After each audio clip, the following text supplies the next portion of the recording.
What's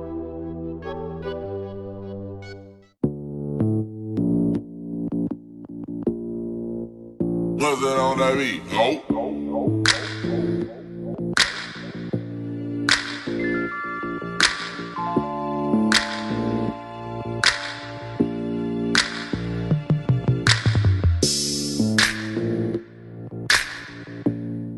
Grown men judging a couple if we're good. It's like their ego or something, or they just don't. America has voted, and the boy they want you to couple up with is Jeremiah. What?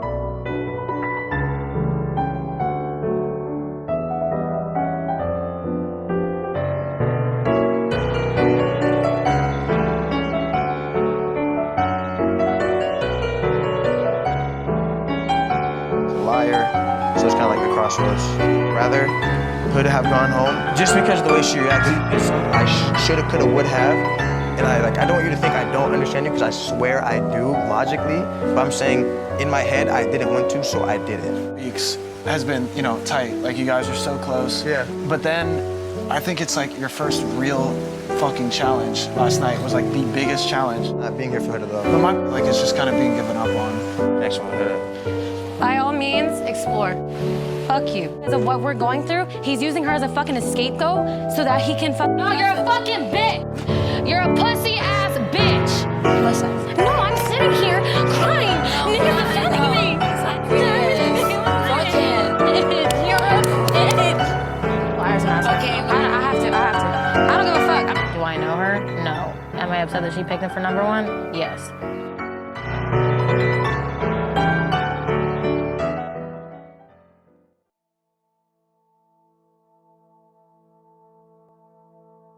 Hello or welcome back to my channel. Coulda, shoulda, woulda, houlda. If you watched season 7 of Love Island USA, there is absolutely no way you've forgotten the iconic Hurricane Huda. She didn't just walk into the villa, she dominated it, divided the entire internet, and gave us one of the most legendary unhinged crash outs in the history of the entire franchise. Today, we are taking off the filters. We're looking at the good, the bad, her strategic choices regarding her daughter, her toxic villa relationships, and the wild post-show scandal that recently landed her in actual legal trouble. Let's get into the honest psychological breakdown of Hurricane Huda.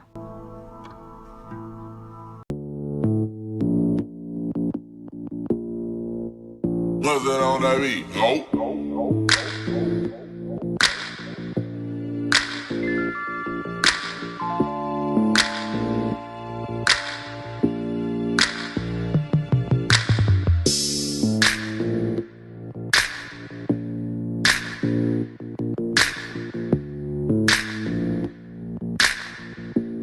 A secret to tell you. All the girls know, Jeremiah knows, but you have to promise me you're not going to say anything to any of the other guys because it's not their business. But I'm a mommy. Mommy? I'm a mom. Mamacita. No, I'm a mommy. Mom of what? A dog? I have a daughter. Like in real life? Yeah. Like a daughter, like a real baby? Yeah, like a human child. Wait, that's so cute. First, let's give credit where credit is due. Why did Huda clock millions of followers on Instagram and TikTok practically overnight? Because she is magnetic. She entered the villa with absolute main character energy.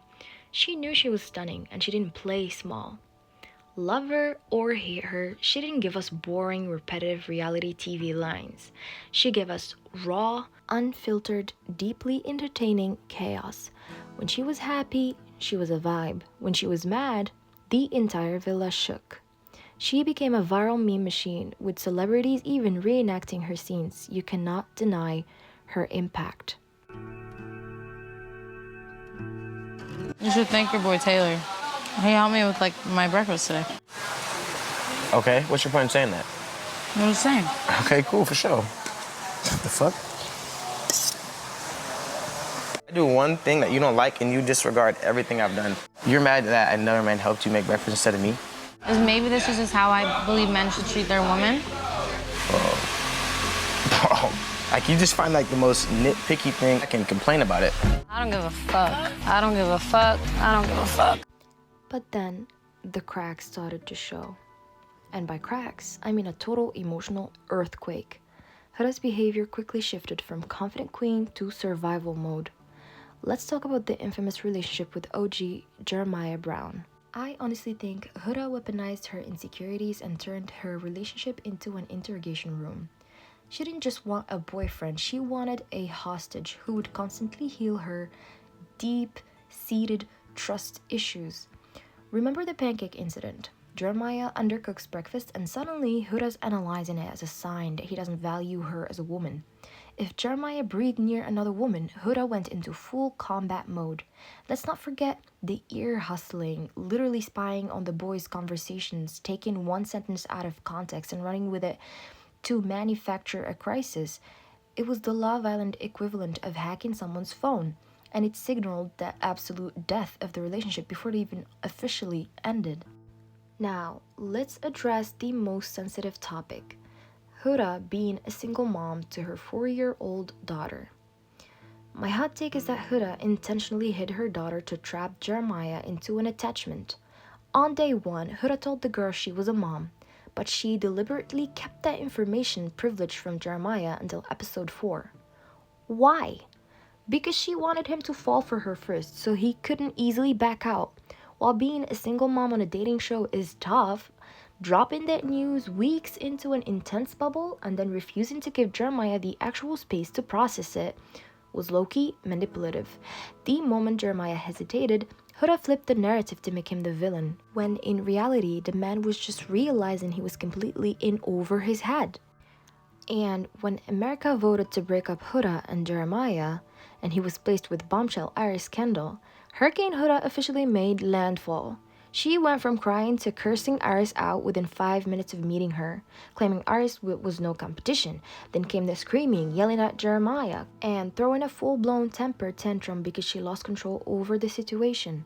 So not only did she manipulate him into accepting the fact that she is a mom and hiding that from him, but she also totally lost it when Iris joined the villa. Now, in my opinion, her behavior wasn't valid anger. It was borderline abusive.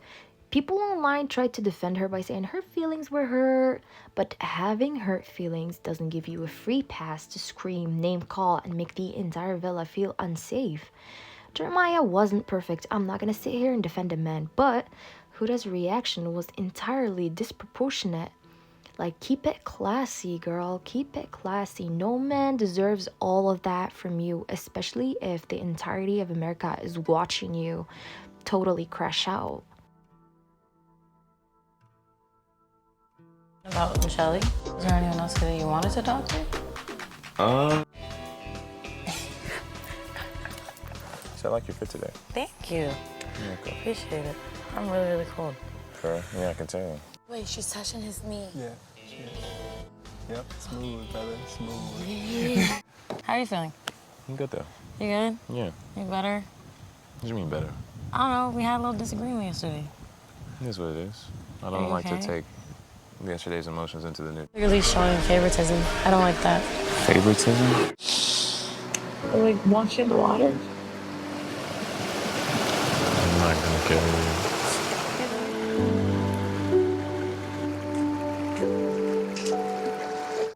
Miraculously, Hoda managed a temporary redemption arc. She coupled up with Chris at Casa Amor, making it all the way to 3rd place. But, shocker, didn't last on the outside, because Hoda's chaos didn't stay in Fiji. If you thought her villa drama was bad, her real-world relationships are even wilder. But first, let's talk about her and Chris. In short, she repeated the same thing that she did with Jeremiah, again with Chris. But Chris was too smart, so he clocked her, and he clocked her toxic ways of dealing with her issues and problems during her stay in the villa and outside of the villa, and that's why eventually he understood that she wasn't the one for him.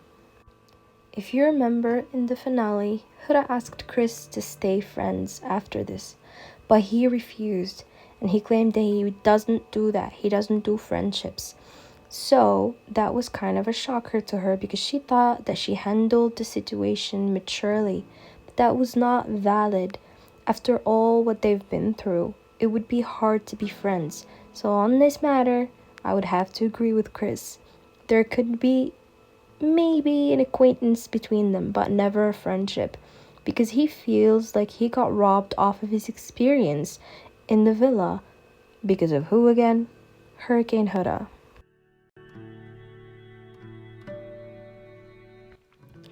Huda moved on to reality star Louis, and things have turned incredibly toxic.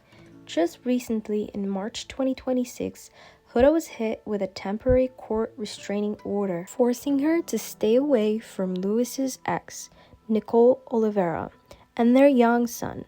It seems like Miguel was right about the whole Louis and Huda situation. According to my source, Louis Russell was all for the restraining order until he learned that it would become public knowledge. He didn't want this public, so now he's showing his support for Huda. The Huda and Louis text messages are very much real. I now have received these messages from a verified, legit source. Like I said, I just received screenshots of the text messages between Huda and Louis, and according to my source, these text messages were given as evidence from Louis. He handed over these text messages and said file a restraining order according to my source. This is the evidence that got the temporary restraining order. This one I had not seen. She's literally sending him like outside the apartment complex, and where she tells him, you don't care if I live or die. She literally says, I'm at her house. According to my source, there is also surveillance footage that has been entered as evidence showing the night that Huda had broken in. These are the same ones that Storytime with Ricky had posted.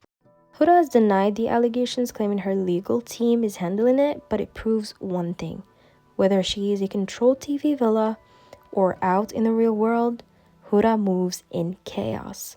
She reacts on impulse, lashes out under pressure, and leaves a trail of drama wherever she goes. So, what is the final verdict on Huda? She is undeniably one of the most compelling reality stars we've seen in years.